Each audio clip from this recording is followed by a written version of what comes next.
गौरव म्हणजे आपल्या भाषेचा गौरव करण्यासाठीचा दिवस म्हणून तो गौरव दिवस.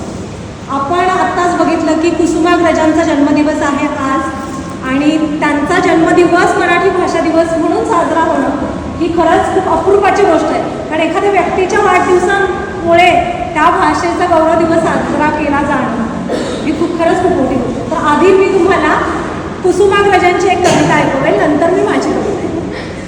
तर मला माहीत आहे तुम्ही किती जण मराठी माध्यमातून शिकले आहात. तर आम्ही जेव्हा मराठी माध्यमात शिकत होतो तेव्हा जवळजवळ प्रत्येकाने कुसुमाग्रजांची एक तरी कविता अभ्यासक्रमात त्यांनी शिकली आहे. त्यातलीच एक खूप सुंदर कविता म्हणजे कणा. बऱ्याच लोकांनी तुमच्यापैकी ऐकली असेल. कणा ही कविता गुरु शिष्याच्या एका नात्याबद्दल आहे. म्हणजे एक शिष्य जो अनेक वर्षानंतर कुठल्या तरी एका संकटात येतो, प्रॉब्लेममध्ये येतो, आणि तो प्रॉब्लेम घेऊन कोणाकडे जाणार, कोणाला आपलं दुःख ऐकवणार, तर ऑब्व्हियसली तो त्याच्या गुरूंकडे जातो, सरांकडे जातो. सर हा शब्द त्या कवितेत तुम्हाला ऐकायला मिळतो. तर ती कविता मी तुम्हाला आधी ऐकवते. कवितेचं बॅकग्राऊंड समजलं. आता हा जो विद्यार्थी आहे याच्या घरी पूर आलेला होता. पूर म्हणजे फ्लड. पुरामध्ये त्याचा सगळा संसार, त्याच्या घरातल्या सगळ्या वस्तू वाहून जातात, आणि मग हे दुःख व्यक्त करण्यासाठी तो आपल्या गुरूंकडे जातो, सरांकडे जातो. आता गुरु शिष्य हे अनेक वेगळ्या पद्धतीने पण असू शकतात. तुमच्या कामाच्या ठिकाणी तुमचे गुरु असतील, शाळेतले गुरु असतील, कॉलेजमधले गुरु असतील, अनेक ठिकाणी गुरु असतात. तर ही कविता जी आहे कणा, ती मी पहिल्यांदा तुम्हाला ऐकवते. तर कविता अशी आहे. ओळखलं, कारण अनेक वर्षांनी हा शिष्य सरांकडे गेला. हा खूप वर्षांनी जेव्हा तो मे बी पॉसिबल आहे की वो उनको पहचानेंगे नाही. ओळखलं का सर मला पावसात आला कोणी. ते खूप पाऊस पडत होता आणि तो गुरूंच्या घरी गेला. ओळखलं का सर मला पावसात आला कोणी, कपडे होते कर्दमलेले, केसावरती पाणी. क्षणभर बसला, नंतर हसला, बोलला वरती पाहून, गंगामाई पाहुणी आली गेली घरट्यात राहून. गंगामाई पाहुणी आली गेली घरट्यात राहून.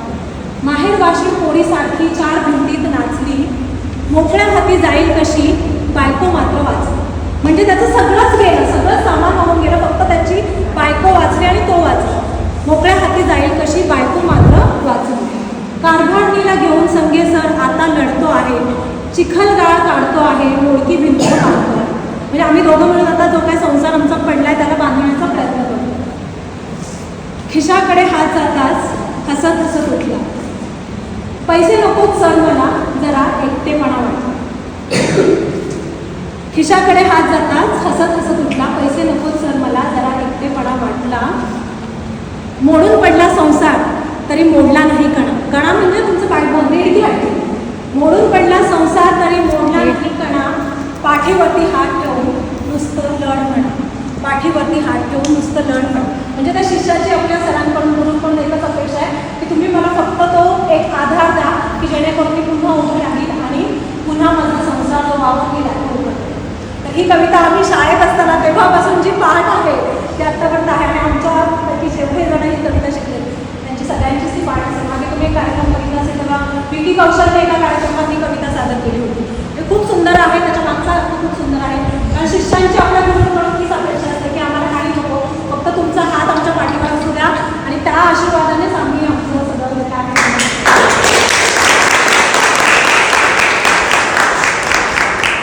तर आता कुसुमाग्रजांच्या कवितेनंतर मी माझी कविता ऐकवणं म्हणजे सूर्यासमोर ताजवाली प्रकाशाची भौतिक गाण्यासारखं आहे. पण तरी मी छोटासा प्रयत्न करते, बघा तुम्हाला आवडते का. गेल्या वर्षी मी प्रेम कविता ऐकवली होती सगळ्यांना. यावर्षी मी प्रेम कविता ऐकवते, पण मी प्रेमपत्र ऐकवते जे मी मराठी भाषेसाठी लिहिलं. हे प्रेमपत्र मी मराठी भाषेला लिहिलंय, ते तुम्हाला ऐकवते. प्रिय मराठी. आता माझी स्वतःची कविता माझी पाठ नाही, पण कुसुमाग्रजांची कविता पाठ होती. प्रिय मराठी माझ्यासाठी सर्वात प्रिय तू. प्रिय मराठी माझ्यासाठी सर्वात प्रिय तू, महाराष्ट्राच्या कपाळी लखलखणारी चंद्रकोर तू. माय बोली तू, मातृभाषा तू, माझ्या डोक्यातल्या विचारांचं रूपक तू. म्हणजे जे काही डोक्यात विचार येतात त्या शब्दांनी लिहितो. माय बोली तू, मातृभाषा तू, माझ्या डोक्यातल्या विचारांचं रूपक तू. ओठातून निघाला होता तो पहिला स्वर तू.